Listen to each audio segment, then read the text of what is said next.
மச்சான் கிரிக்கெட்டுக்கு இது என்ன வேலைக்கு வந்துட்டுக்கிற? அதை ஏன் கேட்குறேன் மாமா, நேற்று கூட அந்த கிறிஸ்மஸ் ஆஃப்டர்நூனு சர்ச்செல்லாம் முடிச்சுட்டு மேட்ச்சுக்கு கூப்பிட்டானுங்கன்னு மேட்ச்சுக்கு போனோம் மாமா. அவனுங்க பண்ணானுங்க பாரு, இனி நம்ம மேட்ச்சுக்கே வரக்கூடாதுன்னு டிசைட் ஆகிட்டேன். இங்கே வேலையை விட்டுட்டு நம்ம மேட்ச்சுக்கு போகிறோம். அவனுங்க என்னடானாக்கா ரொம்ப அநியாயம் பண்ணானுங்க மாமா. என்னடா அப்படியே என்னடா நியாயம் பண்ணிட்டானுங்க உன்ன? இப்போது பவுலிங் கொடுத்தானுங்க மாமா. பவுலிங்கு இப்போ மெயின் பவுலர்ஸ் இருக்காங்க, நான் பார்ட் டைம் பவுலர் தான். என் ஓவரில் 10 ரன் போச்சு, ஒரு விக்கெட் எடுத்தேன். ஒரே ஓவரு இவர் ஓவரில் ரன்னு போகுது வேணான்னு கட் பண்ணிட்டானுங்க. ஆனால் இந்த ஃபேஸ் போகிறானுங்க பாரு, அவன் ஒவ்வொருத்தர் 3 ஓவருக்கு 40 ரன் 45 ரன் கொடுத்தான். அவன் 40 ரன் 45 ரன் கொடுத்தாலும் அவன் மெயின் பவுலரான். நான் வெறும் 10 ரன் தான் கொடுத்தேன்.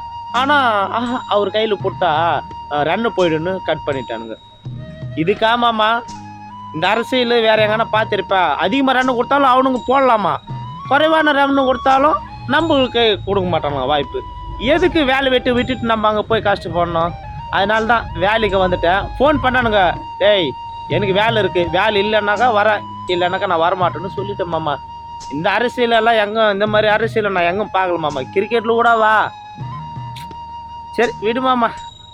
கிரிக்கெட்டுன்னு போனேன், இப்போ நான் அருவ வந்துச்சாடா போய்ப்பா விட்டுட்டு போனேன். இப்போ தெரிஞ்சுக்கடா.